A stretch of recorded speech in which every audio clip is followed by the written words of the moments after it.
መኩና ናቱ የጀመው ሁለት ዲያቆናት በጣም የምንኮራባቸው ወንድሞቻችን ናቸው። ባይዘው መኩና ናቱ በጣም የተወደዱ ወንድሞቻችን ናቸው ሁለቱም። እሺ እንዴት ናችሁ? እንኳን ደህና መጣችሁ። እንዴት አለ? ደህና ናችሁ ወይ?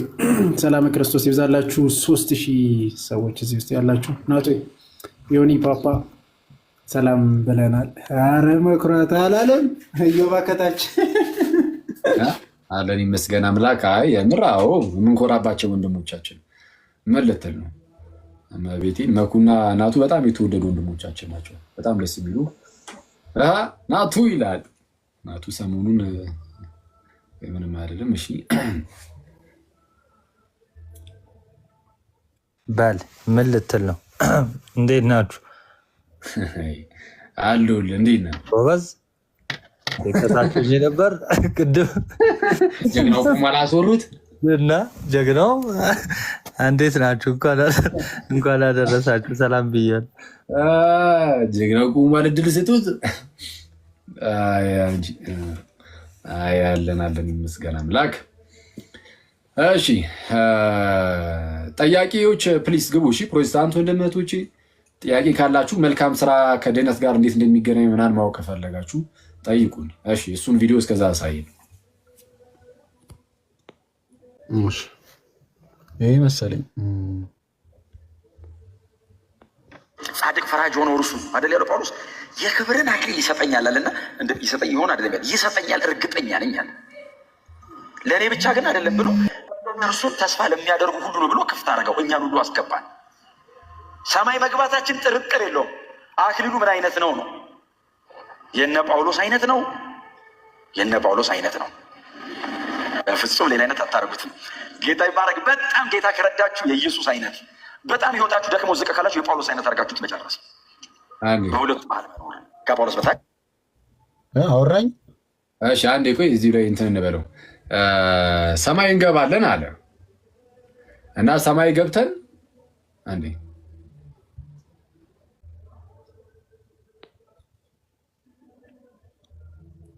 እሺ አንድ ይወጣ ሰው አለ። ማን ይወጣው? ፕሮፌት ያፌት የሚል ነው። ቶኒ ቶኒ ናቸው። ኦኬ ፕሮፌት ይላኩ ታውቀዋለህ? የሚታወቅ ሰው ነው። ኦርቶዶክስ ነው መሰለኝ። ፕሮፌት ያፌት ፕሮቴስታንቶችን ተቀበሉ። እሺ ቶኒን አስገቡት ካለ ሰማይ መግባታችን እርግጥ ነው አለ። እውነቱን ለመናገር በንስሐ ካልተመላለሰ አንድ ሰው ሰማይ አይገባም። ሲቀጥል ደግሞ ፕሮቴስታንት ከሆነ ደግሞ በጣም ዳውትፉል ነው። በጣም ይህ መግባቱ ነገር በጣም ማለት ለምዶ እንደዚህ ያልኩት በጣም ከታላቅ ይቅርታ ጋር በጌታ ቤተክርስቲያን ውስጥ የሉም። ጥምቀትን ክደዋል፣ ቁርባንም ክደዋል። በዚህ ሁኔታ ውስጥ ሆነው አሁን ይገባሉ ማለት ትንሽ የሚከብድ ይመስለኛል። ግን ምንም ሆነ ምን ግን የሚገቡ ቢሆኑ ራሱ እውነተኛ ክርስቲያኖች ቢሆኑ ራሱ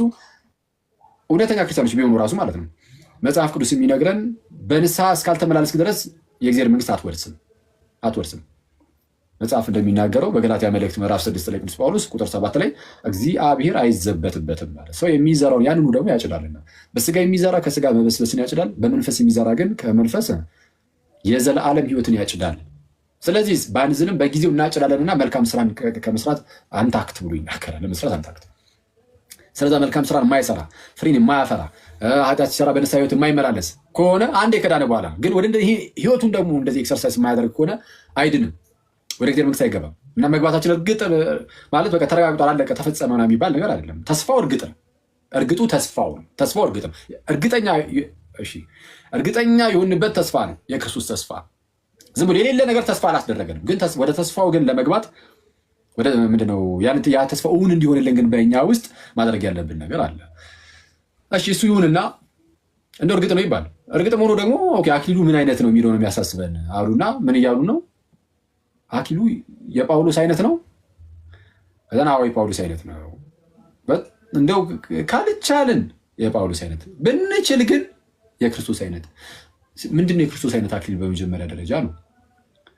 አሁን የክርስቶስ አክሊል አለ፣ የጳውሎስ አክሊል አለ። የክርስቶስ አክሊል ከፍ ያለ ነው። ከዛ በላይ የክርስቶስ አክሊል ይኖራናል ወይም የጳውሎስ አሁን በጌታ ስም በአክሊል አሁን ጳውሎስን ልበልጠው ኧረ በስመ አብ። እኔ እኮ የአንዳንድ ሰው ደግሞ ሳናስበው እንዴት ምን አይነት ሁኔታ ውስጥ እንደምንገባ ግራ ነው የሚገባኝ። ክርስቶስን ጭራሽ ጳውሎስን ምን በልጠዋለን?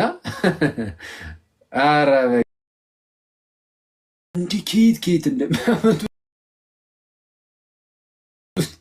እኔ ያው ከመጽሐፍ ቅዱስ አይደለም ኦፍኮርስ እኔ መጽሐፍ ቅዱስ ብቻ ብለው እኔ የራሳቸው ሀሳብ ብቻ ሆነ የቀሩ ሰዎች ናቸው ፕሮቴስታንቶች አሁን ሳይሆን እና በጣም አስቸጋሪ ነው። እሺ ድፍረቱ ሰማይ መግባታችን ጥርጥር የለውም። ምንድን ነው ያልከኝ?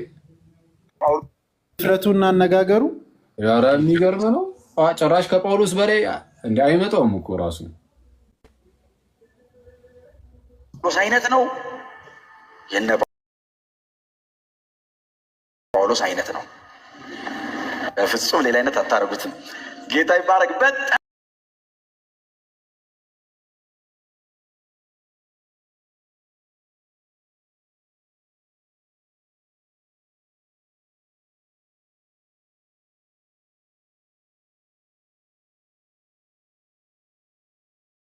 አስቸጋሪ ነው። ኤኒዌይስ እስቲ ፕሮቴስታንት ወንድሞች ካሉን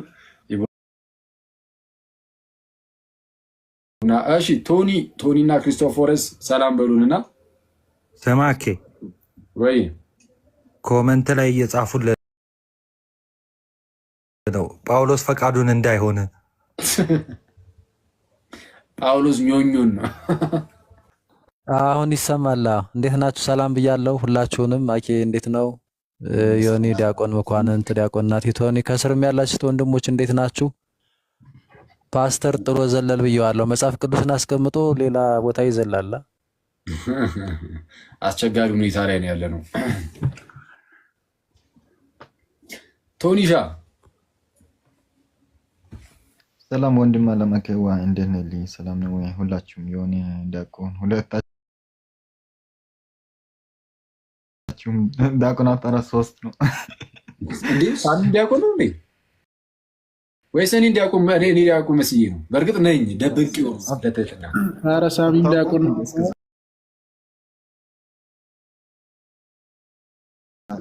እንዴ? ሳሚ ኧረ ዲቁና መደባበቅ ጀመርን።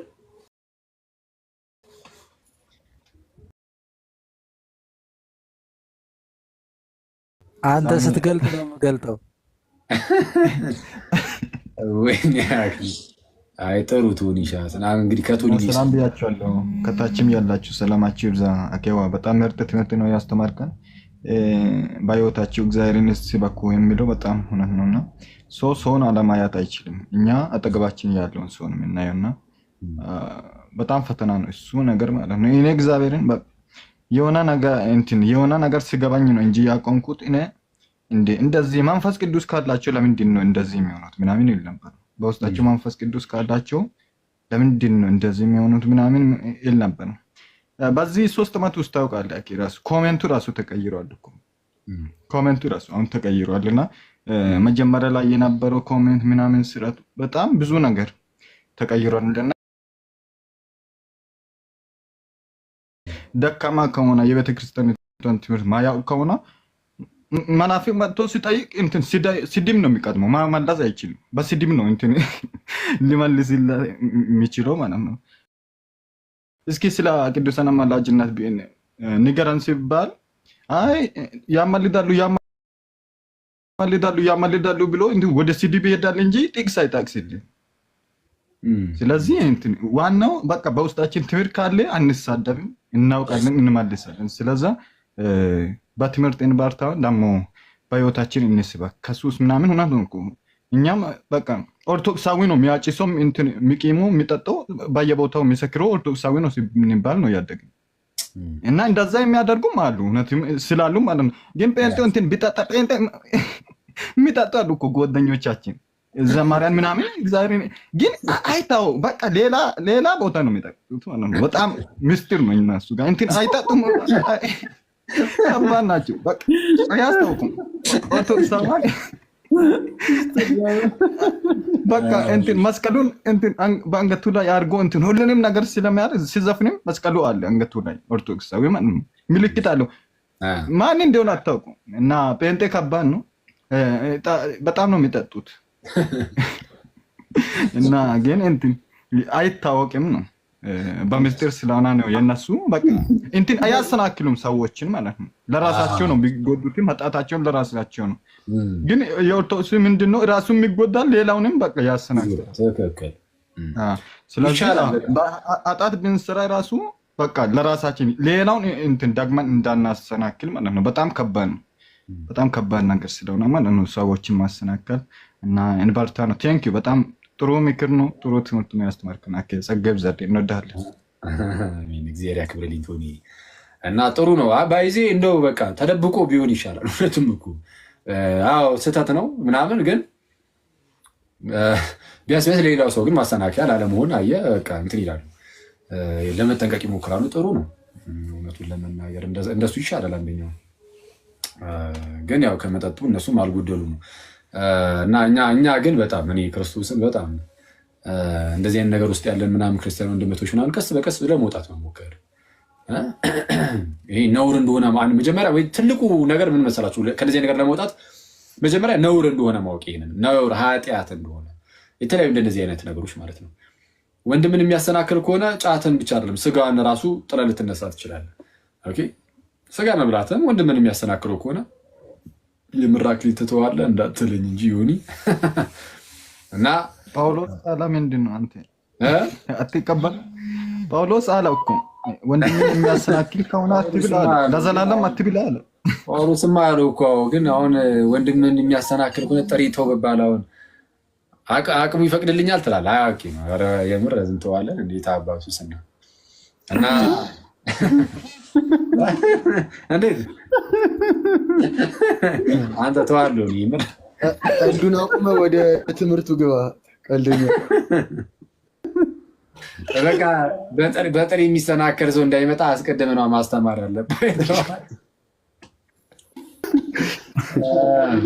ከባድ ነው እና አይ ግን የምርም ግን በቃ ጳውሎስ በዛ ደረጃ ነው የተናገረው እና ሰው ከሆነ ከነዚህ አይነት ነገር መላቀቅ ነውር እንደሆነ ማወቅ። ከዛን ምንድነው ነውር እንደሆነ ስናውቀው አንደኛ የሆነ አሁን እኮ ቦስት እናደርግበታለን ጭራሽ። አሁን እኮ ከባድ የሆነብን ነገር ማለት ነው የምንኩራራበትም ይሆናል አንዳንዴ።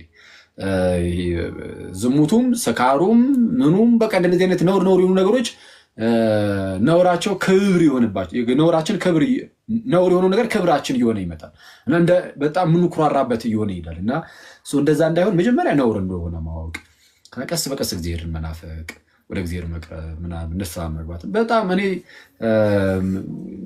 አንድ ሰው ስለቃመ ስለጠጣ ምናምን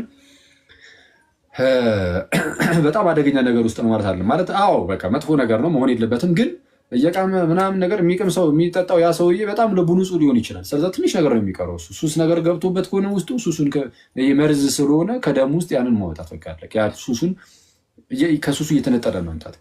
አንዳንድ ጊዜ በጣም ጥሩ ሰዎች ይሆኑና በጣም ልባቸው አሪፍ ምናምን ይሆንና ግን እንደዚህ አይነት ነገር ውስጥ ይገባሉ፣ በእንደዚህ አይነት ነገር ውስጥ ይገኛሉ እና ቀስ በቀስ አሁን እንደነዚህ አይነት ሰዎች በቃ ሲወጡ በጣም የእግዚአብሔር ይሆናሉ እና ልባቸው ጥሩ ያልሆነውንም ሰውንም እግዚአብሔር ይፈውሳል። በጣም የሁላችንም ልብ መጥፎ ነው፣ ግልጽ ነው። ግን እግዚአብሔር ግን በልጁ በክርስቶስ ኢየሱስ ደም ረጭቶት ነው የፈወሰው እና ስለዛ ቀስ በቀስ እንደዛ ልንሆን ይገባል። እናንተ ሰዎች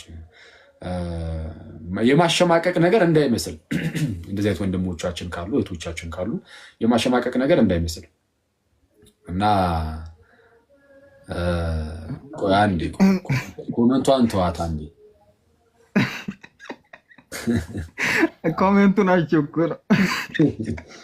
ተው ብንጸድቅም በሉት ሄደን ወንድማችን እስቲ ፍታ 66 ግን ባይዜ እንትና 66 ይችላል አባታችን አባ ገብረ ኪዳን ማለት ነው። ብንጸድቅም ባንጸድቅም እንኳን ክርስቲያኑን ብለው ሲናገሩ ማለት ነው ብንጸድቅም ባንጸድቅም ያሉት የሆነ ብንድንም በአንድንም አይነት ነገር አይደለም ማለት ክርስቲያን ከሆነ ሰው በቃ ድኗል፣ ኦልሬዲ ድኗል። ግን ድህነቱን መፈጸም አለበት አይደል? ከፍጻሜው ባያደርስ ግን አንድ ሰው ያው ወድቆ ማለት ያው እንግዲህ ይወድቃል።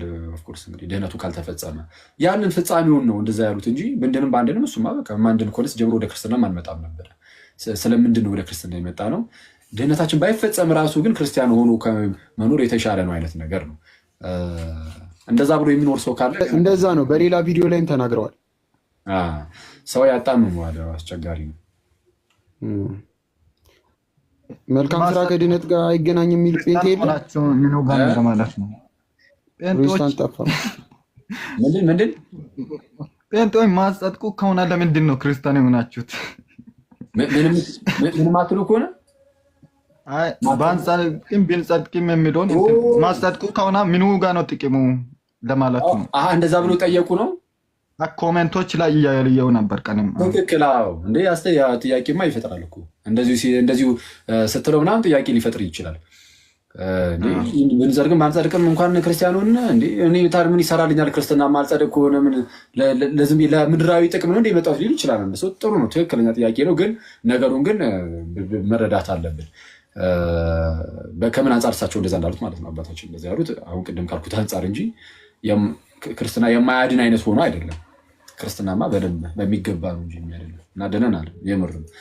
እሺ ጥያቄ ያለው ሰው አለ? መልካም ስራ ላይ ከድነት ጋር ጭራሽ አይገናኝም። እንደው አክሊል እስቲ ይችን ነገር እንደው ብታያት ከመጽሐፍ ቅዱስ አንጻር ወይም ደግሞ ከመጽሐፍ ቅዱስ ባጠቅሱም እንደው ከዚህ አንጻር ብላችሁ የራሳችሁን ሀሳብ መጠየቅ ይቻላል። እና ጌታ ቢረዳን ደግሞ እዚህ ጋር ሌሎች ወንድሞችም ስላሉ አንዳችን ስንመልስ አንዳችን እያረፍን እንመልሳለን። አለ ፕሮቴስታንት ወንድም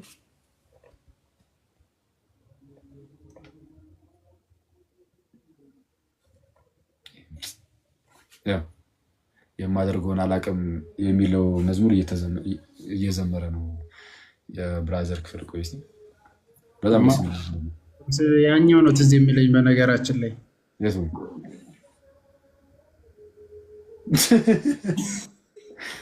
ነበር ግን ይዛን ቀን ስናገር ነበረ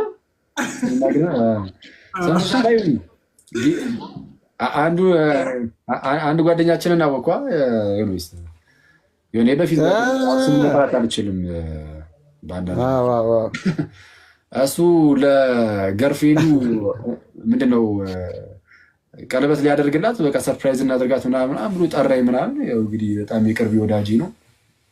ሄደን እና የሆነ ቤት ደቅ ብለን መጣች ማለት ነው። እሱ ልጁ እዛ እንዳለ ማታውቅም ምናምን ጓደኛችንን ልጅቷ ማለት ነው እንዳለ ማታውቅም ምናምን። ልክ ስትገባ ሰብሰብ ብለናል ምናምን ምን ጉር ነው ምናምን ብላ ኤንዌይስ እንትን አለ ማለት ነው። አደረገላት እና ሊያደርግላት ተዘጋጅቶ ግን አቡ ነው ለካ አቡ የሚል ጥሩ ነው አቡ እና እኔም አቡም ለልጁ ጓደኞቹ ነን እና ተዘጋጅቷል እኮ ልጁ አስቧል። እየጠበቃት ነው እየመጣው ነው ምናምን ብላ ልጅቷ በር ላይ ልደርስ ምናምን ነው እና የሆነ ካሜራ ምናምን ደቅነናል ምናምን ነገር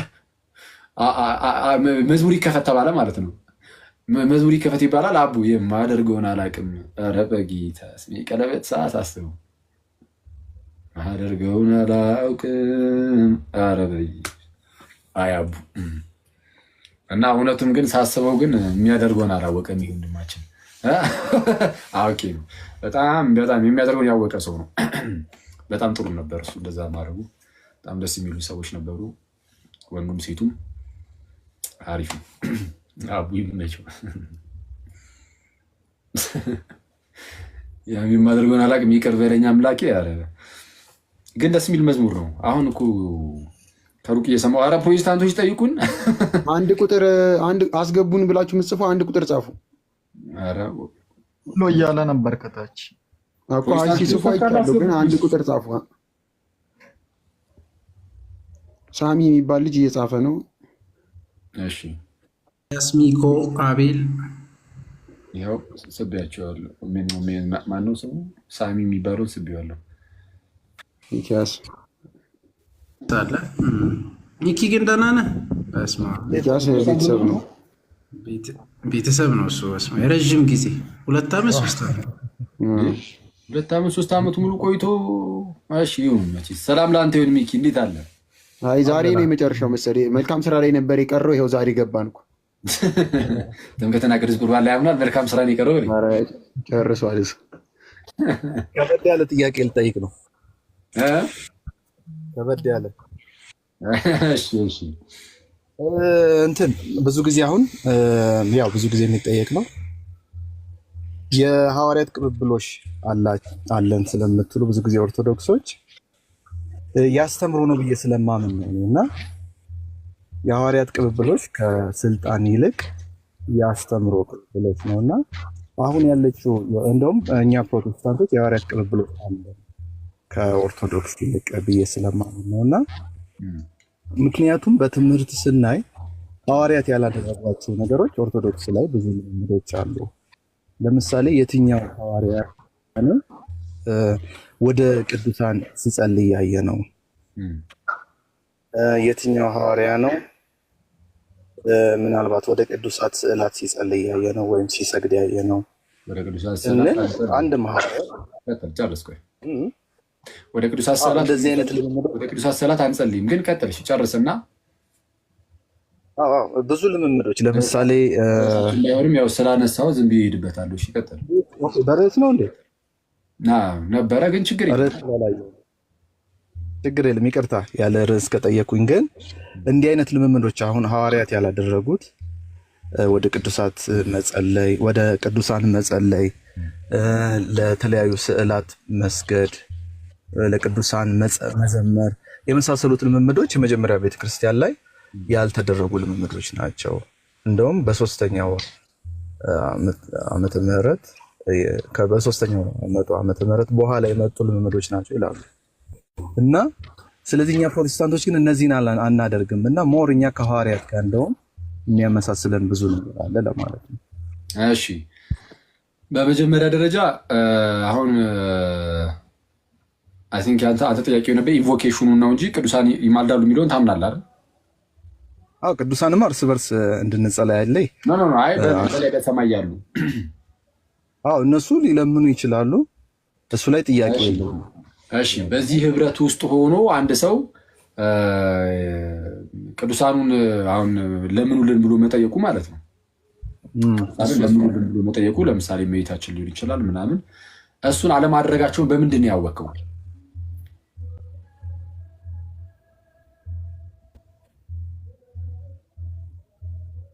ሚኪ ተቆራረጠ። ምን አልከኝ? በዚህ በህብረት ውስጥ በኤርሲያን ህብረት እንግዲህ ይህን ነገር የምናየው እኛ ቤተክርስቲያን በታች በምድር ላይ ሩጫ ላይ ያሉ ሰዎች፣ በላይ በሰማይ ደግሞ ሩጫቸውን ጨርሰው ያሉ ሰዎች የእነርሱ ህብረት ናት እና ሩጫቸውን የጨረሱ ሰዎችን ተጣርተው ለምኑልን ወደ ጌታ ብሎ አለማለታቸውን ጭራሽ እንደዚህ ብሎ አለማወቃቸውን በምንድን ነው የምታውቀው? እነሱ ሊሉ ይችላሉ ነው። እነማን ነው የምትልኝ? ከታች በሰማይ ያሉ መሬት ላይ ያሉ ሰዎች ሐዋርያት እንዳላሉ በምን ታውቃለህ? ወይም ደግሞ መሬት ላይ ያሉ አሁን ሐዋርያት ምናምን ያኔ አሁን አዲስ ኪዳን ገና እየጀመረ ስለሆነ እሺ፣ የትኛውም ክርስቲያን በእነሱ ዘመን የነበሩ ክርስቲያኖች እንደዚህ አለማለታቸውን በምንድን ነው ያወቀው? ለምሳሌ እስጢፋኖስ የመጀመሪያው ሰማዕት ነበረ እና ወደ እስጢፋኖስ የሚጸልዩበት የትኛውም አይነት ልምምድ ሐዋርያት ሰላም ላይ አታነብም። እስጢፋኖስ ከጌታ ደቀ መዛሙርት ወይም ከሰማዕታት የመጀመሪያው ነበረ። ሄዷልና ወደ እሱ እንጸልይ። አሁን ጥሩ ነው። አሁን እስጢፋኖስን እንውሰድ። እንኳን እስጢፋኖስን አነሳው። እስጢፋኖስ ሰማዕት ነው እና እስጢፋኖስን ልምምድ አልነበረም። የኔ ነው የሱ ነው። እሱ ኔትወርክ ነው የእሱ እየተቆራረጠ ነው። እያወራ ነው ግን ይቆራረጥበታል። ሚኪ አስተካክለው ኔትህን እየተሰማህ ከሆነ ማለት ነው። እሺ የሚሰማህ ከሆነ ምንድን ነው እስጢፋኖስን አለመጠየቃቸው ለምንልን አለማለታቸውን በምንድን ነው ያወቀው? ይቅርታ ኔትወርክ። እሺ ችግር የለም።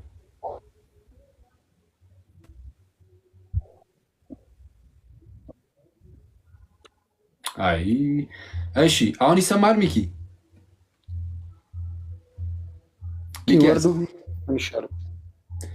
እሺ ወርደና እስከዛ ዝም ብዬ በቃ ጠቅላላ አድርጌ መልሱን ልመልስ። በቃ በመጀመሪያ ደረጃ ሐዋርያዊ ቅብብሎሽ ያለን ፕሮቴስታንቶች ነን። ከአስተምህሮ አንጻር ላልከው ቅብብሎሹ የአስተምህሮ ጉዳይ ብቻ አይደለም። ምን አስተምህሮ ቅብብሎሽ ማለት እኮ ሐዋርያት የሚያስተምሩት ትምህርትና እንደኛ የምናስተምረው ትምህርት ይመሳሰላል። ስለዛ ምክንያቱም የጳውሎስ መልእክታት ላይ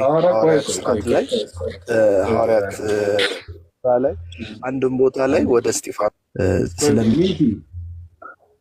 ይሰማል። የሚሰማ ከሆነ አንድ ወርደህ ተመለስ። መሀል ላይ እየገባብህ ነው። እሺ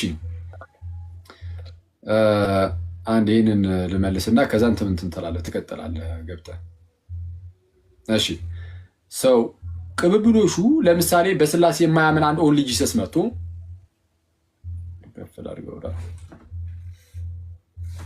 ቅብብሎሹ ላይ ለምሳሌ አንድ በስላሴ የማያምን ኦንሊ ጂሰስ መጥቶ የሐዋርያትን አስተምህሮ አስቀጥለናል፣ እኛ እንደምናስተምረው ነው ሐዋርያት ያስተማሩት፣ ስላሴ የሚባል ነገር የለም፣ ያው ስላሴ ቃሉ ራሱ የት አለ እንደሚሉት ማለት ነው።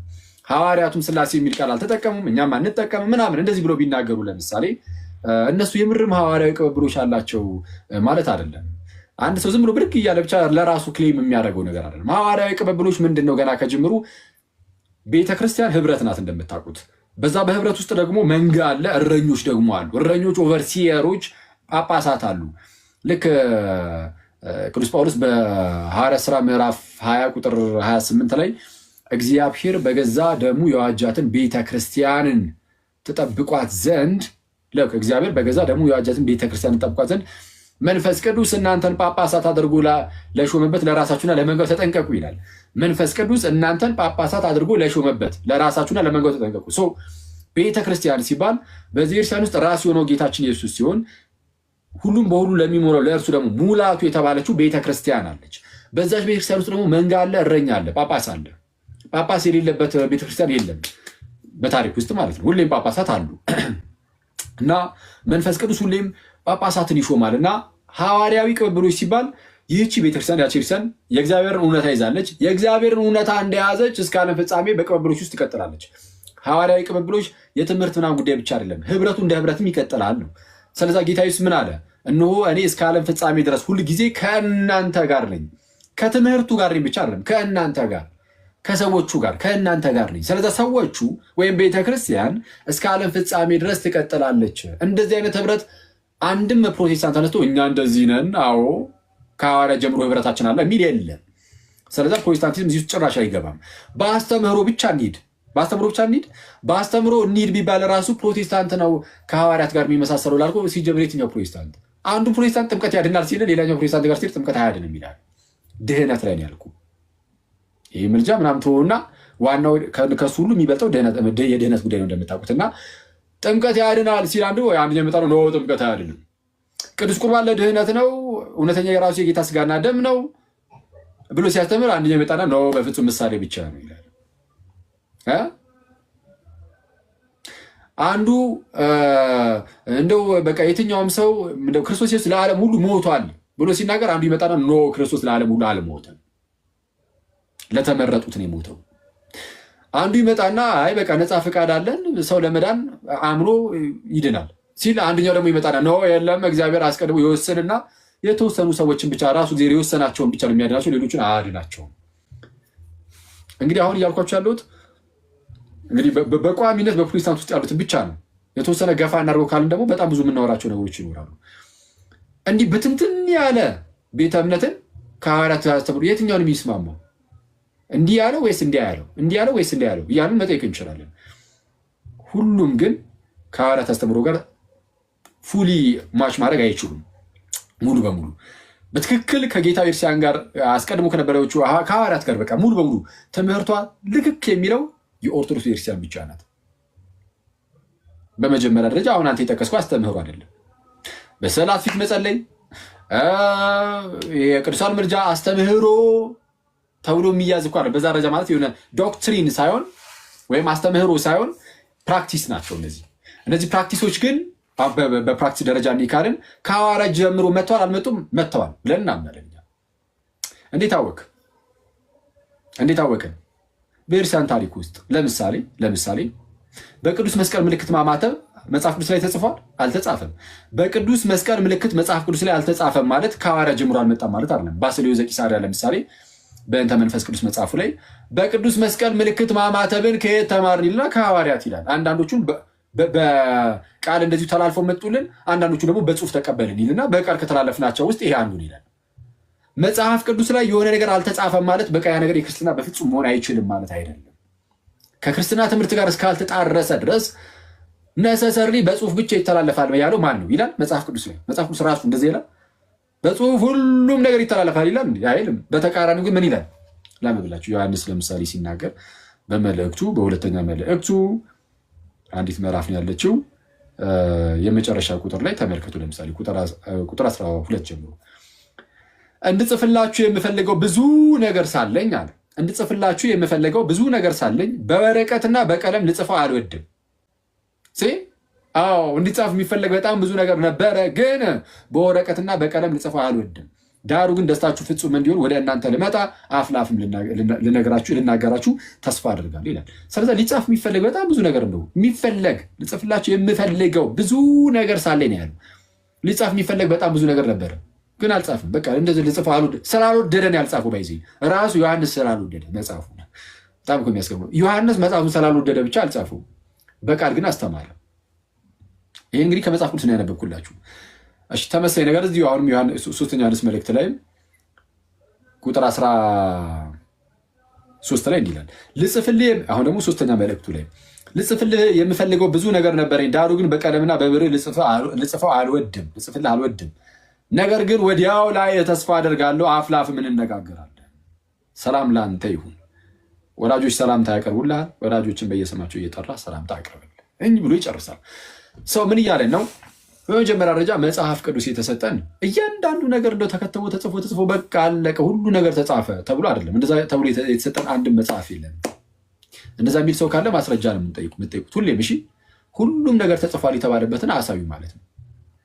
ለምሳሌ ወደ ቅዱሳን መጸለይ ተብሏል አይደል? ሰው ወደ አብ ሲጸልይ አይተናል መጽሐፍ ቅዱሳችን ላይ። ወደ ኢየሱስ ሲጸልይ አይተናል። ወደ መንፈስ ቅዱስ የጸለየ ሰው አለ? አላየንም።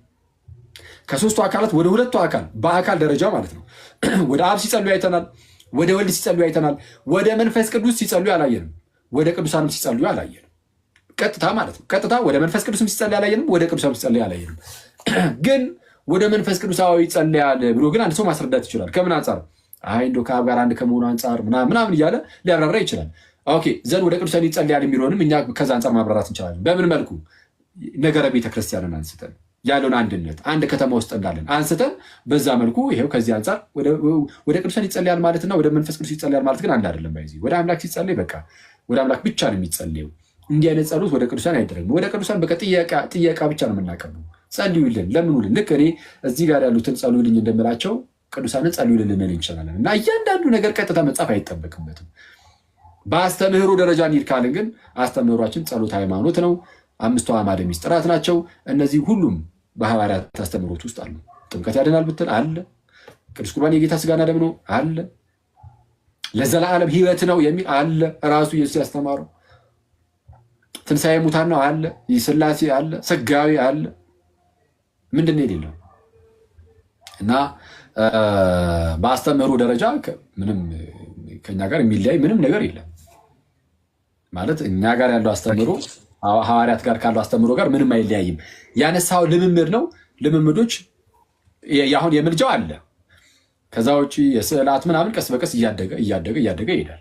ከቤተክርስቲያን አስተምህሮ ጋር በማይቃረን መልኩ ከተቃረነ አይቻልም። በጣም ብዙ አባቶቻችን ለምሳሌ ስዕላትን የተቃወሙ ነበሩ የሆነ ሰዓት ላይ ማለት ጤናማ የሆነ የስዕላት አጠቃቀምን ሳይሆን ልክ እነዚህ ከአሕዛብ መንደር የሚመጡ ክርስቲያኖች በአሕዛብ ዘንድ እንደሚያደርጉት ስዕላትን በጣም በመጥፎ መልኩ ለማድረግ ሲሞክሩ የተቃወሙ ሰዎች አሉ።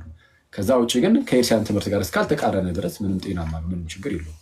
ባይሆን ግን አንተ አሁን ፕሮቴስታንት ያልከን የትኛውን ፕሮቴስታንት ነው? ጴንጤን ነው ወይስ ሉትራን ነው? ባፕቲስት? የትኛውን ነው? ቴንኪው ያው ባይጻፍም ሊኖር ይችላል ነው እንጂ እንዳልተጻፈ መጽሐፍ ላይ እንደሌለ ተማምነናል ማለት ነው። ቃል በቃል አልተጻፈልንም። ወደ ቅዱሳን ሲጸልዩ የሚያሳይ ቀጥታ ቃል በቃል የለም። ወደ መንፈስ ቅዱስም የለም አለ። ወደ መንፈስ ቅዱስ ለምን መሰለህ? በጣም ወደ መንፈስ ቅዱስ ኦፍ ኮርስ የለም፣ ግን አምላክ ስለሆነ በሚለው ነው። አሁን ወደ አብ ሲጸልዩ አለ የለም? መጽሐፍ ቅዱስ ላይ አለ። ወደ ጌታ ኢየሱስ ሲጸልዩ አለ የለም? ወደ ወልድ አለ። ወደ መንፈስ ቅዱስ የለም። የለም። ግን ባይኖርም ግን ከዚህ አንጻር ብለን ማስረዳት እንችላለን። ወደ ቅዱሳንም ልክ እንደዚሁ የለም ቃል በቃል ግን ከዚህ አንጻር ብለን ማስረዳት እንችላለን። ስለዛ ምንም ተመሳሳይ ደብል ስታንዳርድ ነው የሚሆንብን ራሱ። አሁን ይህንን ከተቃወምክ እኔም ያንን መቃወም ይችላለሁ እንደማለት ነው እና ከዚህ አንጻር እንመለከት ይገባል። እና ፕላስ ግን ቅብብሎሹም ግን በነገራችን ላይ ህብረቱን ጭምር ነው፣ ቤተክርስቲያናዊ ጭምር ነው። እሺ ቅብብሎሹ ህብረቱ እንደ ህብረት እረኛ ያለበት ጳጳስ ያለበት ህብረት ግዴታ ከሐዋርያ ጀምሮ መቀጠል አለበት። የሆነ ሰዓት ላይ ብቅ ብሎ አንድ ሰው የሆነ ህብረትን ካስጀመረ ያ ህብረት ክርስቶሳዊ አይሆንም። ለምሳሌ ሉተር የሆነ ህብረትን አስጀምሯል አይደል? ስለዚህ ያ ህብረት ሉተራን እየተባለ ይጠራል እንጂ ክርስቶሳውያን እየተባሉ አሁን ክርስቶሳዊ ሊሆን አይችልም ያ ህብረቱ። ምክንያቱም ህብረቱ እንደ ህብረት የተጀመረው በኢየሱስ አይደለም በሆነ ግለሰብ ነው እና በክርስቶስ የተመሰረተው ያ ህብረት ከጥንት ጀምሮ ግዴታ መምጣት አለበት። አሊያ ግን አይሆንም እና ቅብብሎሹ እሱን ያጠቃልላል። በቃ ወደ ስዕልም እንደዛው የጸለየ የለም ማለት ከ300 ወደ ስዕል እኛም አንጸልይም እንደመታደል ወይም ለቅዱሳት ስዕል እንዳለመታደል ነበረ። አይ ኖ የለም አላልኩም። በነገራችን ላይ በሐዋርያት ሰዓትም የለም አላልኩም እኮ አልተጻፈም ነው። አልተጻፈም ማለት የለም ማለት አይደለም። ይሄ ምን አይነት ፋላሲ መሰለን? አንዱ እርፍ አንዴ ቆይ አርጊመንት ፍሮም ሳይለንስ የሚባል ነገር አለና ካልተጻፈ በቃ ባይኖር ነው እምነቱ አይነት ነገር ማለት ነው። አርጊመንት ፍሮም ሳይለንስ ካልተጻፈ በቃ እንደዚህ አይነት ነገር ጭራሽ ተደርጎ ባያውቅም ኖ አይደለም። አልተጻፈም ማለት ተደርጎ አያውቅም ማለት አይደለም። ስለዚህ አሁን ወደ ቅዱሳን ሲጸልዩ የሚያሳይ ቀጥታ ማለት ነው። እንደዚህ ነገር እኔ አይቼ አላውቅም ፐርሰናሊ ያለም አይመስለኝም። ወደ መንፈስ ቅዱስም የለም እንዳልኩ። ግን ወደ መንፈስ ቅዱስ የለም ማለት በጽሁፍ ደረጃ ግን አድርጎት አያውቁም ማለት ግን አይደለም። በህይወታቸው ሲኖሩ አድርጎት ሊያውቁ ይችላል ክርስቲያኖች፣ ያን የሚነበሩ ክርስቲያኖች ግን አልተጻፈም ነው። ወደ ቅዱሳንም አድርጎት ሊሆን ይችላል። ለምሳሌ ወደ ሰማዕቱ እስጢፋኖስ እንዳልከው አድርጎት ሊሆን ይችላል ግን አልተጻፈም። ስለዛ ባልተጻፈ ነገር ላይ አይ በቃ አድርጎ አያውቁም ብሎ መደምደም አይቻልም። የስዕላት ጉዳይ ካታኮምቦችን ማየት ይቻላል። በጣም ጥንታዊያን ካታኮምቦች ውስጥ ምናምን የስዕል ቅርጾች አሉ፣ ስዕላት አሉ። ኤክቴስ አለ አይደል? የአሳ ቅርጽ ማለት ነው። ኤክቴስ አለ ምናምን፣ ሌሎችም እንደዚህ አይነት ስዕላት ምናምን ካታኮምቦች ውስጥ ተገኝተዋል። አርኪኦሎጂካል ኤቪደንሶችም እንዳሉ ይነገራል። ሰው እንደዚህ አይነት ነገሮች አሉ እና ሲቀጥል ምንም ቤተ መቅደስ ውስጥ ለመግባት ካልተሸማቀቁ ሐዋርያቱ ማለት ነው ወይስ ገብተው የሚታይ ነገሮችን ሁሉ አስወግዱ ሲሉ ነበረ እና ኤንዌይስ እንደዛ ነው። ሚኪ ወይ አቤት ዲያቆኔ ላታመልጭኝ አታሯሩጭኝ ያለ ሰውዬ ትእዛዝ ባልከኝ እና ኧረ በጊዜ ተመለስ፣ የምር ተጠመቅ። በውስጥ አውሮ በደንብ እዚህ ጋ አሁን ከሰው ፊት እሺ ስለማይል ትላለህ። አይ ግን የምትቀራረበው ከሆነ አውሮ ፕሊዝ እንዴ አውሩ እንጂ። አስታወስኩት መሰለኝ እኔ ራሱ ክርስቲያን ነበር ይመስለኝ። በደንብ ነው የምታስታውሰው ክርስቶፎሮስ የምንተዋውቀው እና ብዙ ጊዜ ጥያቄዎችን ይጠይቃል እና መልስም አሜን ብሎ እሺ ብሎ ይወጣል። ግን ነገ መጥቶ ይጠይቃል። ግን ጠይቅ ጥሩ ነው ይጠይቅ ጠልይለት ምናምን ከዛ ውጭ ያውሩ በውስጥ ሮማን ፋላሲ የተሰራበት አንድ ነገር አለ። ፋላሲ ውስጥ ደግሞ ማለት ወደ ሲል ጸልያል የሚል ነገር ነው። ወደ ሲል አይደለም እንጸልዩ እባካችሁ። ወደ ቅዱሳንም ራሱ ቅዱሳንን እንጠይቃለን። መጠየቅና ለቅዱሳን መጠየቅና ወደ እግዚአብሔር መጸለይ እሱም ሁለት አይነት ዲፍረንስ እንትን አለው እና ስትሮማን ፋላሲ አትስሩ።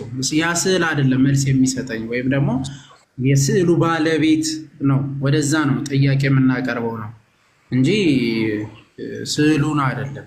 እንዳትረሱ ይህንን ነገር እና እንደዛ እንዲሆናሽ ቀጥል።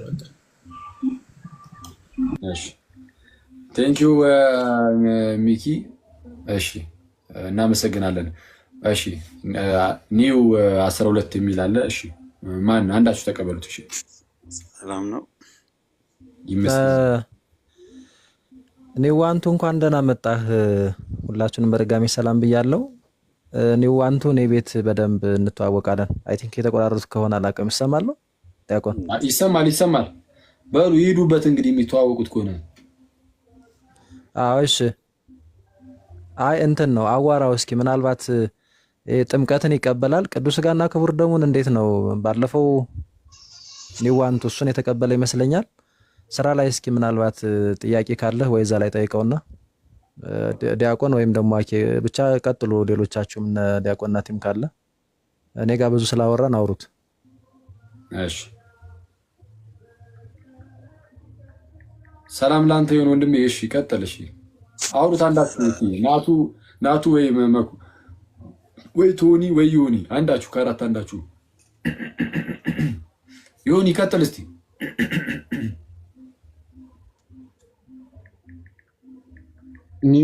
ኒው ዋንቱ ይሰማል? ይሰማል። እሺ ያው ርዕሱን ሰምተው ነው ወይስ ጥያቄ ልጠይቅ? አይ ክርስቶፎረስ ነው እንትን ያደረገኝ እና ጥያቄ ከሆነ ብዙም ጠይቀዋለሁ። ግን ኦኬ ምንድን ነው በርዕሱ ነው ወይስ ይቀጥል? በርዕሱ መልካም ስራ ላይ ኦኬ ምን ነበር እሱ? መልካም ስራ ላይ ቀጥል ዮኒ ቀጥል ንገረው። መልካም ስራ ከድህነት ጋር ፈጽሞ የሚገናኝ ነገር የለውም ብለን የምታምነው? ኦኬ ይሄ ያዕቆብ ላይ ያለው ማለት ነው። መልካም ስራ ላይ ማለት ነው ከድህነት አጠቃላይ። እኔ ግን እውነት ቱ ቢ ኦነስት ከፕሮቴስታንቶችም ጋር ተከራክሬያለሁ። ያዕቆብ ላይ ያለው ስራ የሚለው ነገር ሊገባኝ አይችልም ማለት ይከብደኛል። ማለት ሞር አዲስ ኪዳን ስለ እምነት ነው የሚያስተምረውና ስራ ብሎ የሚያነሳቸው ነገሮች እንደ ስራ ብዬ መቀበል ይከብደኛል። ማለት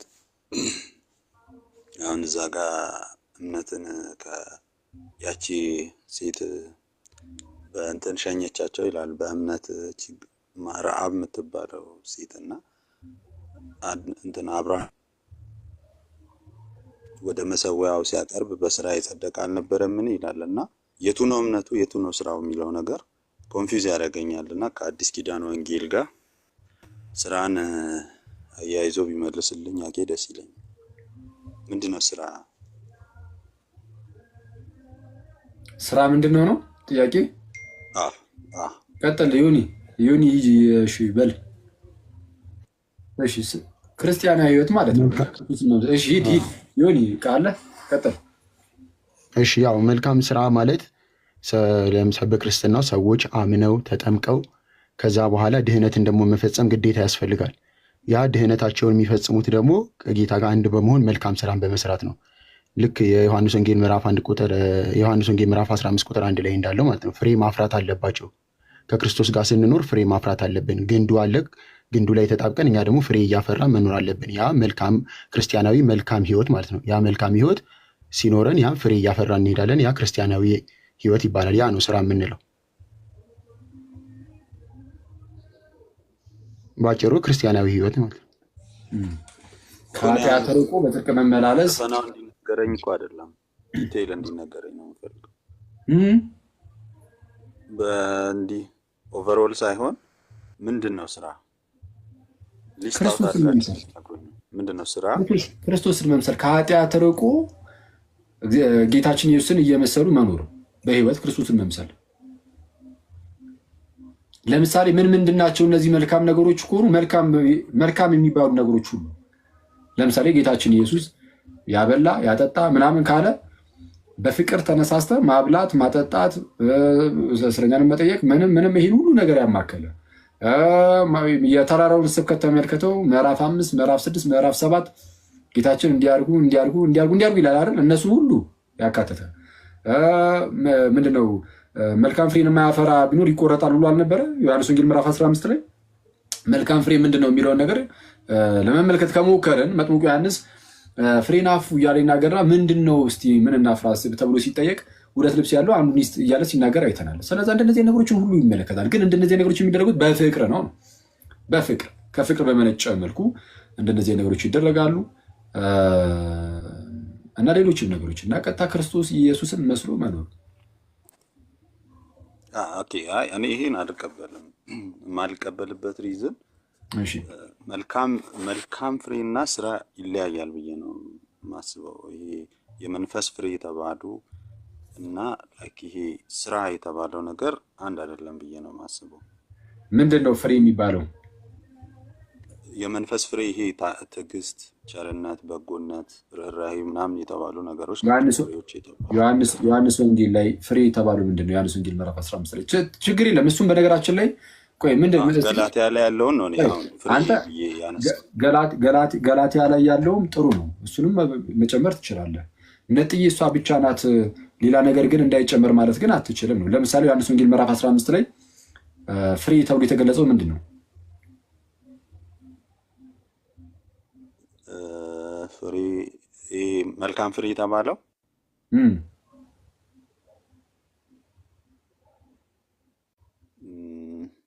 ያ ከእንትኑ ጋር መጣበቁን ሊያሳይ የመሰለ ይመስለኛል። ማለት ከግንዱ ጋር አንተ አሁን ከግንዱ ጋር ከተጣበቅ ከወይን እግዚአብሔር ወይን ከሆነ የወይን ግንድ ከሆነ እኔ ላፈራ የምችለው የወይን ፍሬ ነው ማለት ነው። which means ከእኔ ጋር ተመሳሳይ አይነት የሆነ ፍሬ ማለት ነው። which means like አሁን እግዚአብሔር ቸር ነው፣ በጎነት አለው፣ ርህራሄ አለው። እነዛን ፍሬዎች እንድናፈራ ነው። ከዛ ከግንድ ውስጥ ያለውን ነገር ጥሩ ነው እንትን ሪፍሌክት እንድናደርግ። ያኛው ስራ ግን የተባለው ያ ስራ የተባለው ግን መስት ነው ያለው። በእምነት ብቻ ሳይሆን በስራ ነው መዳን የሚቻለው ይላል። እና ለነሱ እኮ ስለምን አይነት ስራ እንዳወራ ላሳየ። አሁን ቅድም እንዳልኩ አይነት ስራ እኮ ነው ላሳየ። እሱን ከፈለክ አሳያለሁ። ላሳየ ከላይ ከፍ ብለህ ብቻ ብታነበው ያዕቆብ ምዕራፍ 2 ከላይ ከፍ ብለህ ብታነበው ቅድም ካልኩ የተለየ ነገር የለውም። ላሳየ። እሺ ወደ እሱ ላሳየ መጀመሪያ እና ያችንን ጨርሼ ወደዚህ ደግሞ መጥቻ ነገር አሳያለሁ። ፍሬ የሚለው ላይ ማለት ነው። ያዕቆብ 1:27 ያዕቆብ 1:27 ከላይ ጀምሮ እንትን ብል ኦኬ። ከላይ ከምዕራፍ 1 መጨረሻ ላይ ማለት ነው። ምዕራፍ 1 ቁጥር 27 አካባቢ በግልጽ ነው የሚያስቀምጠው። እሺ ይቻላል፣ እሱንም ይቻላል። እኔ አክቹዋሊ ምዕራፍ 2 ላይ ያለው ነው። እሺ እሱን አንብቤ ልለፍ። መኩዚ ምዕራፍ 1 ቁጥር 27 ንጹሕ የሆነ ነውርም የሌለበት አምልኮ በእግዚአብሔር አብ ዘንድ ይህ ነው፣ ወላጆች የሌላቸውን ልጆች ባልቴቶችንም በመከራቸው መጠየቅ፣ በዓለም ከሚገኝ እድፍ ሰውነቱን መጠበቅ ነው ብሎ ይናገራል። ስለዚህ አሁን ይህ መልካም ስራ ነው።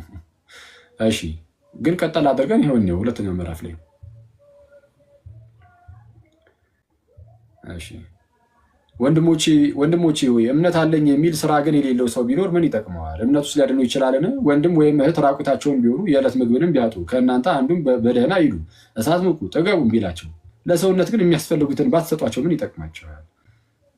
አይታል። እንደዚሁ ስራ የሌለው እምነት ቢኖር በራሱ የሞተ ነው። ነገር ግን አንድ ሰው አንተ እምነት አለ እኔም ስራ አለኝ፣ እምነትህን ከስራ ለይተህ አሳየኝ፣ እኔም እምነቴን በስራ አሳያለሁ ይላል። እግዚአብሔር አንድ እንደሆነ አንተ ታምናለህ፣ መልካም ታደርጋለህ። አጋንንትም ደግሞ ያምናሉ ይንቀጠቀጡኛል። እግዚአብሔር አንድ እንደሆነ አንተ ታምናለህ፣ መልካምም ታደርጋለህ። ድርጊት ነው። መልካም ታደርጋለህ። አጋንንት ደግሞ ያምናሉ ይንቀጠቀጡማል። አንተ ከንቱ ሰው እምነት ከስራ ተለይቶ የሞተ መሆኑን ልታውቅ ትወዳለህ? አባታችን አብርሃም ልጁ ይስሐቅን በመሰዊያው ባቀረበ ጊዜ በስራ ይጸደቅ አልነበረምን? ተግባር ምን አይቷል። መታዘዝ አድርግ የተባለውን በመታዘዙ ማለት ነው። በመታዘዙ እምነቱ ይታይልኛል። እዚህ ክፍል አሁን እምነቱ የትኛው ነው? እምነቱ የትኛው ነው ማለት ምን ማለት ነው? አሁን እኔ ያቄ ቶታሊ የያዕቆብ መልእክት በተለይ እምነትን ከስራ ጋር ያይዞ ተነሳው እንትን ማለት ውስጥ ያልተዋጠልኝም ማለት እውነቱን ባወራ አይሻልም ማለት እኔ መጽሐፍ ቅዱስ እኩስ አንተ እያልከኝ ያለው ግልጽ ለማድረግ ያህል አኬ ይቅርታና የያዕቆብ ነገር አልተዋጠልኝም ነው እያልክ ያለው አይደለ? ስፔሻሊ ከእምነት ከስራ ጋር የጻፈው ነገር ያነሳቸው ፖይንቶች አሉ። አሁን ይሄ ያነሳው ፖይንት ኖርማሊ እኮ ጳውሎስም አንስቶታል እኮ እምነትን ነው ብሪፍ አድርጎ ያሳየው። ገላትያ ላይ ነው መሰለኝ እምነትን ስለ መስዋዕት እንትን ብሎ እምነትን እንትን ብሏል። በእምነት ነው የጸደቀው፣ በእምነቱ ነው የተመሰከረለት ነው የሚለው። ይሄ ግን እዚህ ጋር ግን ያዕቆብ አምጥቶ ልክ መስዋዕት ላይ ሲያቀርበው የትኛው ነው ስራ የትኛው ነው እምነት? እዚህ ጋር አሁን እዚህ ክፍል ላይ የቱጋ ነው እምነቱ የቱጋ ነው ስራው? እሺ አዎ አንዴ ቆይ ትንሽ ነገር ልበል ማለት ነው።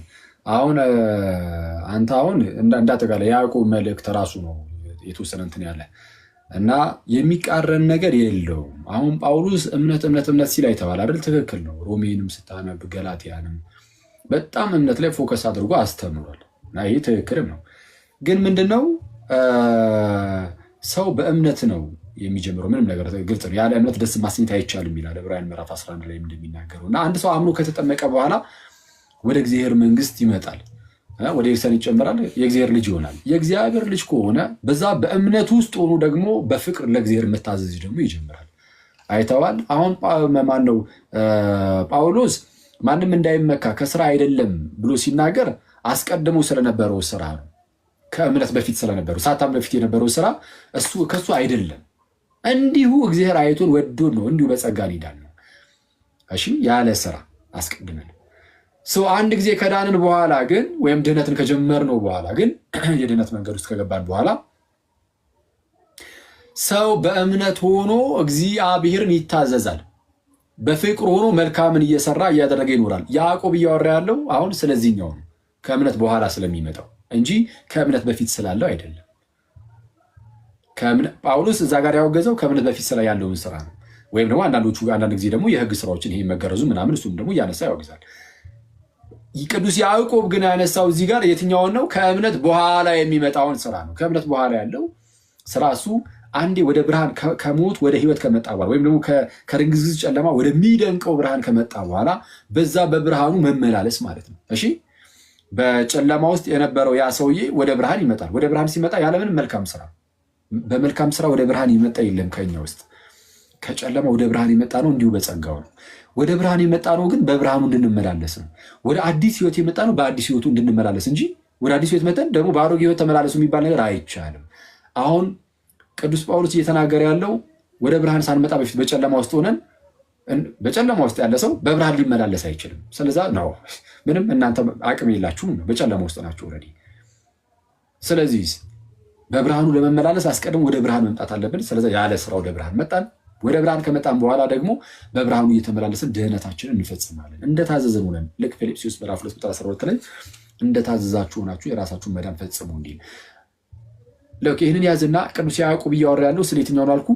ወደ ብርሃን የመጣ ሰው ስለሚሰራው ስራ ስለሱን የተናገረው እሱ ድህነት መፈጸም ይባላል።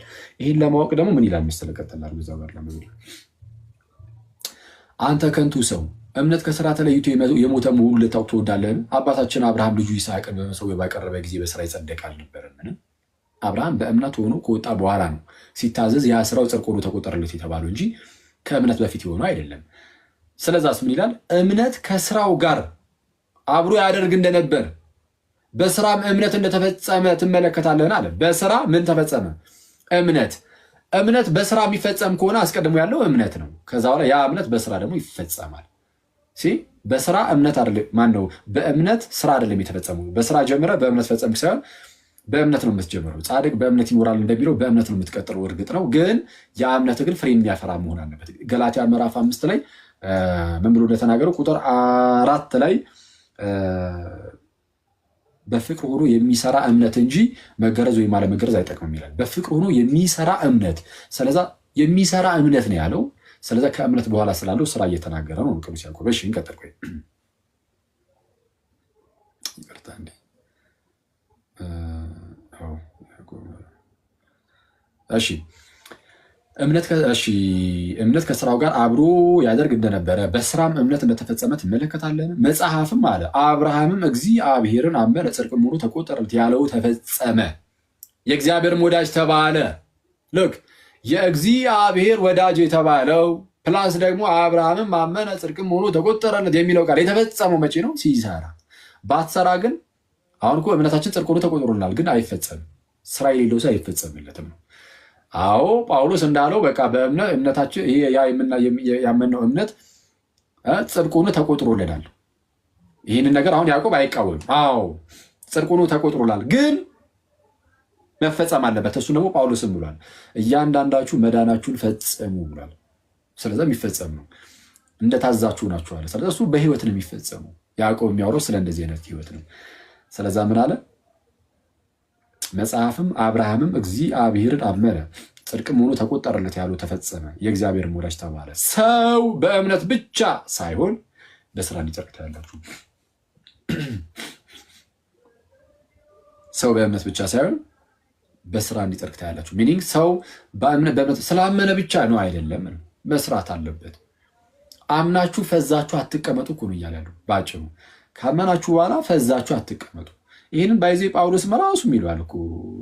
ከዚህ ጋር በጣም እንደው አይደንቲካል የሆነ ንግግር አለ። ያው ገላትያ ላይ ምዕራፍ 6 ከቁጥር 7 ጀምሮ አሁን ቅድም ስለው ነበረ። አትሳቱ፣ እግዚአብሔር አይዘበትበትም። አትሳቱ፣ እግዚአብሔር አይዘበትበትም። ሰው የሚዘራውን ሁሉ ያንኑ ደግሞ ያጭዳልና። ሰው የሚያጭደው የሚዘራውን ነው። የሚዘራውን ነው። በምድር ላይ እያለን የምንዘራውን ነው ሄደን የምናጭደው። እንደዛ ነው ያሉ። ስላመንክ ብቻ ዝም ብለህ ትገባለህ ሳይሆን ሰው የሚዘራውን ያንኑ ያጭዳል። አትሳቱ፣ እግዚአብሔር አይዘበትበትም። አይዘበትበትም ጋይስ፣ እግዚአብሔር አይዘበትበትም። የምንዘራውን ያንኑ ነው የምናጭደው። ከዛን እንደዛ ይልና በገዛ ስጋው የሚዘራ ይላል። ሚኒንግ የስጋ ፈቃድን እየፈጸመ የሚኖር ማለት ነው። በገዛ ስጋው የሚዘራ ከስጋ መበስበስን ያጭዳል። ምንን ያጭዳል? መበስበስን፣ ሚኒንግ የዘላለም ሞትን። በመንፈስ ግን የሚዘራ የመንፈስ ፈቃድን የሚፈጽም ከመንፈስ የዘላለም ሕይወትን ያጭዳል። የዘላለም ሕይወት ይታጨዳል። አዎ ቃሉ አለ። ምን እናደርገው? የዘላለም ሕይወት ይታጨዳል አይታጨድም? ይታጨዳል። የምታጭደው ደግሞ የምትዘራው ነው ተብሏል። ስለዛ ለዘላለም ሕይወት አንተ የሆነ ማድረግ ያለብን ነገር ይኸው አለ። ምንድን ነው ከተባለ ገና ከጅምሩ እንደው ብድግ ብዬ የዘላለም ሕይወትን ሊሸምት ማለት አትችልም።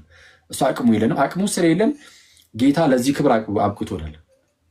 እንዳንነጠቅ ግን መፈጸም አለብን። ያንን የተሰጠንን ነገር ይዘን እስከ መጨረሻው መጽናት አለብን። በህይወታችን ክርስቶስን መከተል አለብን። ጌታን መከተል በህይወት ነው። ሰው የዘላለምን ህይወት ያጭዳል አለና እንዴት ነው በምን መልኩ የሚለውን ለማስረዳት ግን ቀጣዩ ጥቅስ እዩት። ባንዝልም በጊዜው እናጭዳለንና መልካም ስራን ለመስራት አንታክትም። እንግዲያስ ጊዜ ካገኘን ዘንድ ለሰው ሁሉ ይልቁንም ለሃይማኖት ቤተሰቦች መልካም እናድርግ አለ። አሁን ያዕቆብ አይደለም፣ ያዕቆብ ነው የሚመስለው። ይህን ንግግሩን ስታዩት ኧረ ያዕቆብ ነው ይመስላል፣ ግን አይደለም። ጳውሎስ ራሱ እንደዚህ በጣም ብዙ ቦታዎች ላይ እንዲህ ያለ ነገር ይጽፋል። በጣም በርካታ ቦታዎች ላይ ላምብላ። አሁን ሌላ ተጨማሪ ከፈለግ ሮሜ ላይ የምንወስድ ሮሜና ገላትያ ብዙ ጊዜ ለዚህ ነገር የሚጠቀሰው። እሺ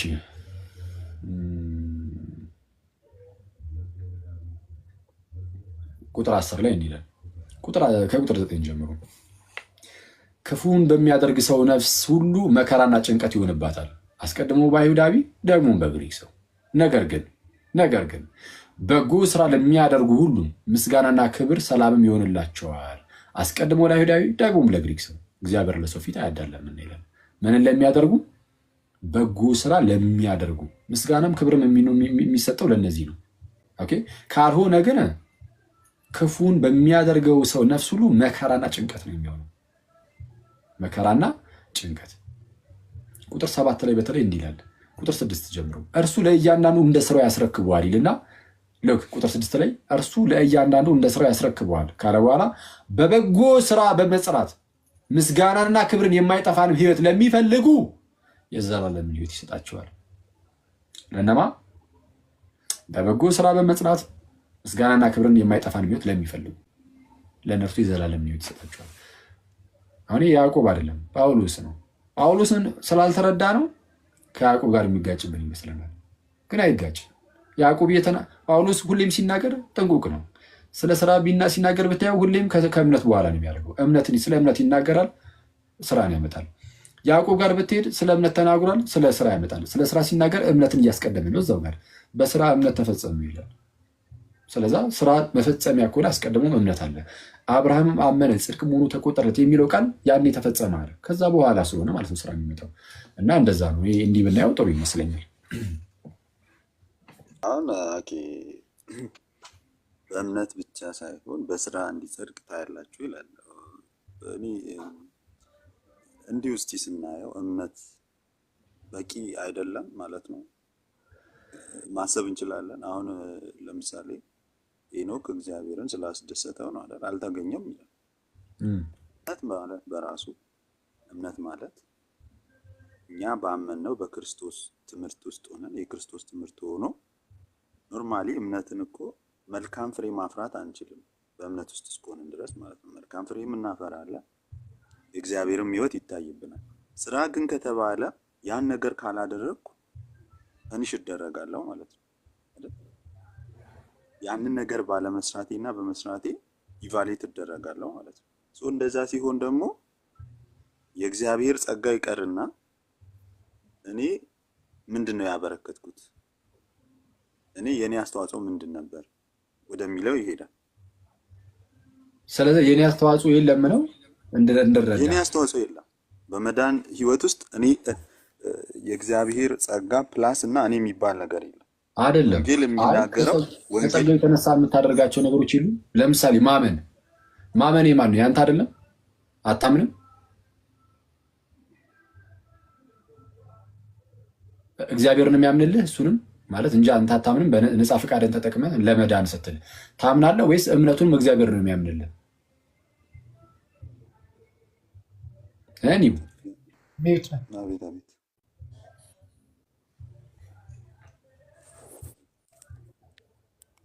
አይሰማም? እያወራህ ነው ወንድሜ? እያወራሁ ነው። ታምናለህ አታምንም? ማመኑን እግዚአብሔር ነው የሚያምንልህ ወይስ አንተ ታምናለህ?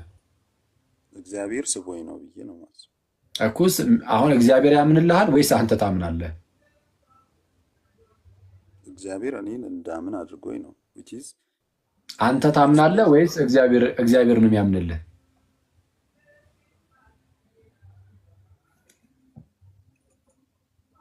እንጃ ምን ብዬ ልመለስ፣ ግን ያው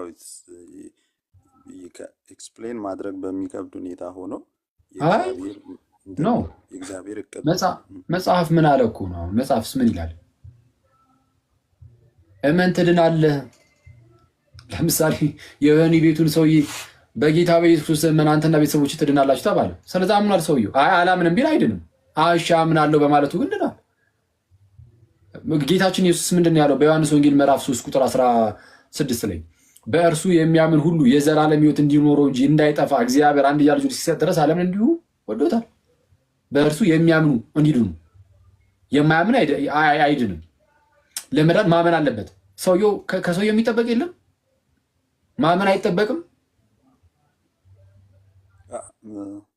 አሁንም እኮ የሚከብድ ነው ያልኩበት ሀሳብ ሳይገባኝ ቀርቶ ሳይሆን አንዳንድ ሰዎች ተአምራት አይተው አሁን ለምሳሌ በሙሴ ዘመን ከግብፅ ወጥተው ተአምራቶችን ያዩ ናቸው። ባህር ሲከፈል ያዩ ናቸው። እግዚአብሔር ድምፁን በተግባር የሰሙ ናቸው። አረ ከዚህ ሁሉ ተአምር ይሄ ሁሉ ተአምር እግዚአብሔር ሲመራቸው ምን ተአምርን አይተዋል? ሰው ምንድን ነው አልገባኝም። ለምን ወጣ? ትንሽ ወደ ካልቪኒስት ይሄዳል መሰለኝ።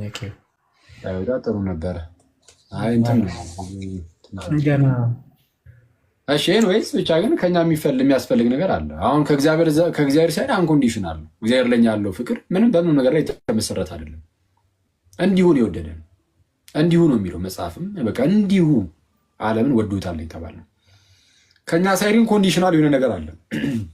ካመንክ ትድናለህ፣ ካላመንክ አትድንም። አየህ ኮንዲሽናል ነው። ስለዛ ከኛ የሚያስፈልግ ነገር አለ። ማመን፣ አምኖ መጠመቅ፣ ከቅዱስ ሚስጥር እየተሳተፉ ከዛን ክርስቶስን በመምሰል ውስጥ መኖር። ይሄ ደግሞ ድህነትን ለመፈጸም ነው እና እንደዛ ነው።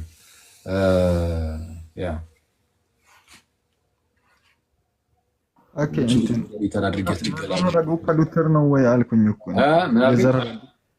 የልጁ የዘረረገው ከሉተር ነው ወይ አልኩኝ። እንትን ያዕቆብ ላይ ትንሽ ከበድ ይላል። ባለፈውም በነገራችን ላይ እኔ ቤት ባለፈውም እንደዛ ብየዋለሁ እና ያው ምስኪን ነው። መማር ግን የሚችል ወንድም ይመስለኛል መረዳት ከቻለ ችግር የለውም። እስቲ መለስ ብሎ ያያቸውና ችግር የለውም። ሌላ ጊዜ ደግሞ እንትለ መተጋገዝ እንችላለን፣ ምንም ችግር የለም። ግን ያሁን የቅዱስ ያዕቆብ ግን ከመጽሐፍ ቅዱስ አንጻር ያጠራጠረኛል አይነት ነገር እሱ አስቸጋሪ ይመስላል። እሺ ሌላ ማን አለ? አብርሽ አለ። ማኛ ሰው ነው አብርሽ የአንተ በቃ ፕሮቴስታንቶቹ እንዳለ ታውቃቸዋለህ። እኛ እኮ ማውራት አቁምን እኮ በቃ እንዳንተ የሚመጡትን ሁሉ ማኛ ሰው ጠፍቼ ነው እንጂ ብታይ ትላለህ። ስም ሁሉ ሸምድጃለሁ እንዴ ረሳኝ ምናምን ዘራፍ ይላሉ እኮ እንዲያውም ብታይ። አሪፍ ነው አሪፍ ነው። በቃ አብሬሽንና ሳሚን ብቻ እንቀበልና እንጨርስ ጋይስ። ትንሽ አምሽን። እሺ አብሬሽ አለ የለህም መሰለኝ። እሺ እስከዛ ሳሚ ሰላም ለአንተ ይሁን። እንኳን ደህና መጣ። ተቀበል እስኪ ናት ተቀበል። በቃ አንተን ነው አለ። እኔ መጨረሻ ላይ ወይ ሀሳብ ሰጣለሁ ወይ አብሬሽን እቀበለዋለሁ። ጥያቄ ልጠይቅ አኪ። እሺ ስራን በተመለከተ አንተ ስራ የምትሰራው ያድነኛል ብለህ ነው ስራ የምትሰራው? ስራን የምሰራው ድህነትን ለመፈጸም ነው እና እግዚአብሔርን ስለምወደው ከፍቅር በተነሳ ማለት ነው።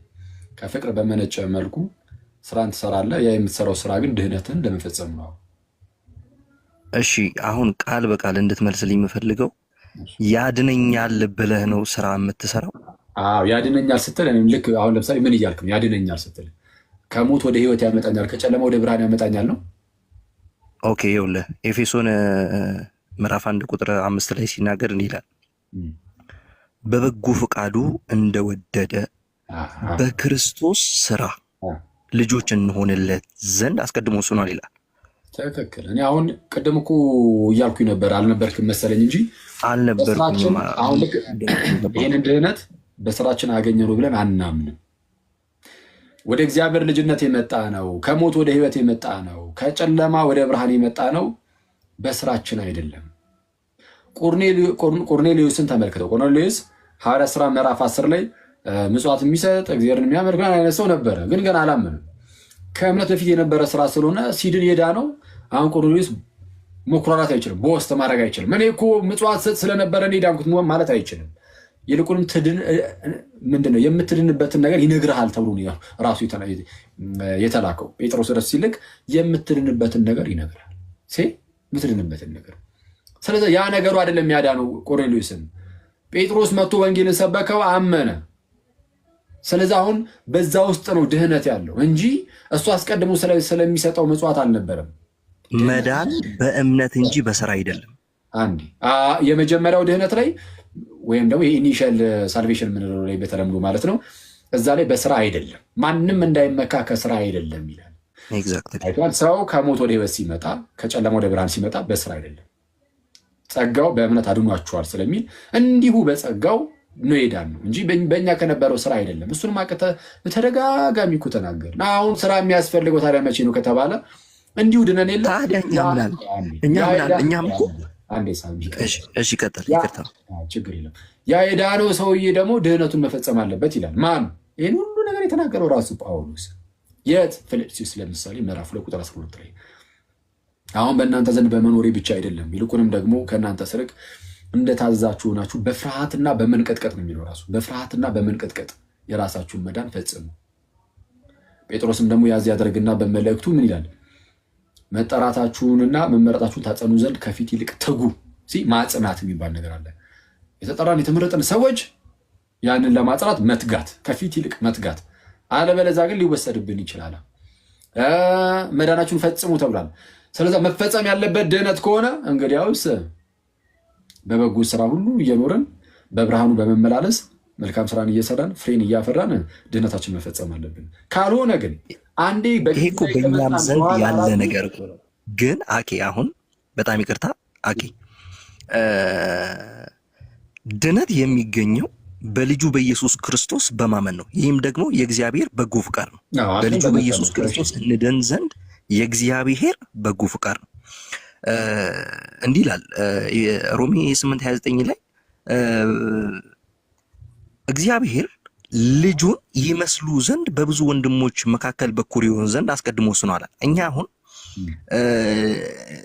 ስራን የምንሰራው ልጁን ለመምሰል ወይም ደግሞ ያመነ ሰው ባህሪ እንጂ የመዳን መንገድ ነው ብዬ አላስብም። ስራ አንድ ሰው በኢየሱስ ክርስቶስ ካመነ የግዴታ እሱ የሚመስሉ ክርስቶስ የሚያስመስል የክርስቶስን ማንነት የሚመስል ስራ ከኛ ይጠበቃል። ግን የምንሰራው ያድነናል ብለን ሳይሆን የዳነ ሰው ማንነት የዳነ ሰው ባህሪ ነው። የጽድቅ ስራ ነው ያጸድቀናል ብለን ግን አለመስራት ጭራሹን አልችልም አንዴ ከዳንኩኝ ነው አይደለም። እሺ ስራ ካልሰራህስ ከዳንክ በኋላ ስራ ካልሰራህስ ድህነትን ታጣዋለህ ወይስ አታጣውም? ጌታ ኢየሱስ ክርስቶስ ምን አለ? ይሄንን አለ እኮ ኃጢአትን እንኳን ብታደርጉ በሰማይ ዘንድ ጠበቃላችሁ አለ። ምን ለማለት ነው? ጌታችን ኢየሱስ አይደለም ይሄን ያለው ዮሐንስ ነው። ዮሐንስም ያንን ያለው ደግሞ ኃጢአት ብትሰሩ ግን ንስሐ ከገባችሁ ነው ያለው። ከላይ ከፍ ብለህ ስታነበው ስለ ንስሐ ያወራል። በኃጢአታችሁ ብትናዘዙ ከአመፃችሁ ሊያነጻችሁ የታመነና ጻድቅ ነው ይላል። ከዛን ቀጥል ያደርግና ማንም ሰው ኃጢአትን እንዳያደርግ ልጆቹ ኃጢአትን እንዳታደርጉ ጽፍላችኋለሁ ካለ በኋላ ብታደርጉ ግን ከአብ ዘንድ ጠበቃለን፣ እርሱም የኃጢአታችን ማስተሰሪያ ነው። የኃጢአታችን ብቻ ደግሞ አይደለም አለ ያለም ሁሉ ኃጢአት እንጂ። አዎ ኃጢአት የሰራ ሰው በንስሐ ሲመለስ በክርስቶስ ደም የታጠበ ይሄዳል። አሁን እያልኩ ያለሁት ግን እኔ አሁን ንስሐም ራሱ አሁን አስፈላጊ ሆኗል። ልክ እምነት ብቻ ሳይሆን በህይወት ውስጥ ንስሐም ግዴታ ነው። አሁን ንስሐ ባትገባ አትድንም፣ ድነት አይፈጸምም። ንስሐም ያስፈልጋል። እምነት ብቻ አይደለም፣ የምን እምነት ብቻ ንስሐ ያስፈልጋል። መልካም ስራ ራሱ ፍሬ ባይኖርህ ለምሳሌ ፍሬን ባታፈራ ትድናለህ አትድንም? እኔ አሁን ፍሬን ባታፈራ ነው ያልኩት። እድናለሁ። እስቲ ፍሬን ባናፈራም እንድናለን የሚል ጥቅስ ካለ ወይ ደግሞ በእኔ የሚያምን ቢሞት እንኳን ሕያው ይሆናል ይላል። ፍሬን ባያፈራ ይላል እዛ ላይ ወንድሜ። በእኔ የሚያምን ነው የሚለው። አዎ ግን ቢሞት እንኳን ሕያው ይሆናል። ፍሬን ያለማፍራት ፈቃድ ሰጥቷል እዛ ላይ። አሁን እኮ ፍሬ የማፍራቱ ጉዳይ እኮ ያመነ ሰው ባህሪ ነው ብያለሁ። እና ላሳየሽ ዮሐንስ ወንጌል ላይ ያወጣልኝ አንዴ። ዮሐንስ ወንጌል ምዕራፍ 15 እውነተኛ የወይን ግነሽ ቀጥል። ሂድ አውጣ በለው።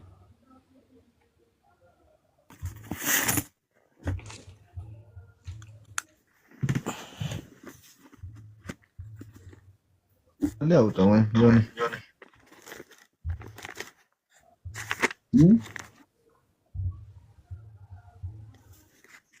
አጠገብ ከሌለ ነገር እናወጣለን ይቻላል። እስኪ አንድ ያውጣልኝ። እሺ እንዲህ ይላል። እሺ እኔ ይችላል ብለሽ ዮሐንስ ወንጌል ምዕራፍ 15 ራሱ ጌታችን ኢየሱስ በአንደበቱ ሲናገር እንደዚህ አለ። ፍሬን ባያፈራም ድህነቱን አያጣውም ስላልክ ማለት ነው። እውነተኛ የወይን ግንድ እኔ ነኝ፣ ገበሬውም አባቴ ነው። ፍሬ የማያፈራውን በእኔ ያለውን ቅርንጫፍ በማን ያለውን ቅርንጫፍ አለ ሳም ቀጥል። በእኔ ሰው በክርስቶስ ለመሆን ምን ማድረግ አለበት?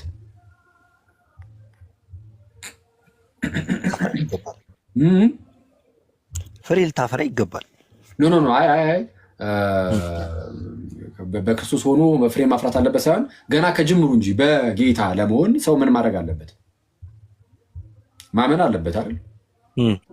ወይስ ያለ እምነት በክርስቶስ ይሆናል ሰው? ነው በማመን።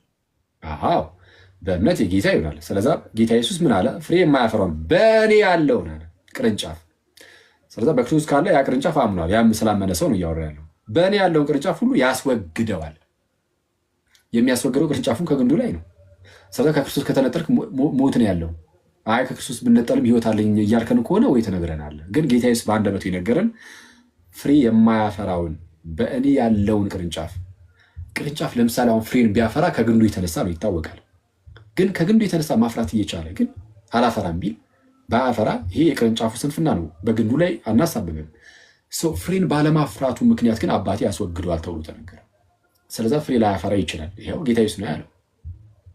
በክርስቶስ ሆኖ ሰው ፍሬ ላያፈራ ይችላል። እንደዛ ከሆነ ይወገዳል አለ። ትቀበሏለህ ይህን የጌታን ቃል ሳሚ? አዎ በደንብ እቀበላለሁ። ስለዚህ ከአንተ ትምህርት ጋር ይጋጫል አይጋጭም? ከማመኔ ጋር አይጋጭም። ከማመንህ ጋር አላልኩም እኔ። ከማመን ጋር ለምን ይጋጫል? አሁን ቅድም ካልከው ጋር ፍሬ ባላፈራም አልቆረጥም ወይም ፍሬ ባላፈራም ድነቴን አላጣውም ስላልክ ማለት ነው። አንድ ሰው ካመነ በኋላ ፍሬ ሊያፈራ ይገባዋል።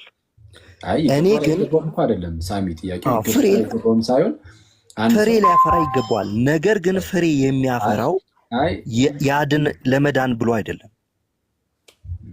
እሺ አሁን ባያፈራስ ብዬ ጠየቅኩ። ድጋሚ መጠየቅ አለብኝ የለብኝም መሰለኝና ካለብኝ ልጠይቅና ምናልባት አሻሽለ የምትመልሰው ነገር ካለ ማለት ነው። ፍሬን ባያፈራ ምን ይሆናል ስለ ምንም አይነት ድህነቱ ላይ ምንም የሚመጣው ለውጥ የለም አልከኝ። ጌታችን ኢየሱስ ግን ካላፈራማ ይቆረጣል፣ አባቴ ያስወግደዋል። አሁን ጌታ ኢየሱስን ትሰማለህ ወይስ አስቀድሞ ባለ ትምህርት ትቀጥላለህ? ኦኬ እስማማለሁ። እሺ ሰርተኸኛል። ጥሩ እና ስራን የምናየው ከዚህ አንጻር ነው ማለት ነው። ናይሽ ቲንክ እሺ ጌታ ካንተ ጋር ይሁን። እናመሰግናለን። እሺ የሚገርም ነው። አንዳንድ እኔ ልባም ፕሮቴስታንትም አለምረው እንደዚሁ አይደለም ባይዚ። እሺ አብርሽን ተቀበለው ናቲ። እሺ አብርሽ አለ ቃልት ያሰማልን። አኪዋ አሜን አሜን። አብርሽ ማይክ ላኩለት እስኪ ድንገት አስቸግሮት ከሆነ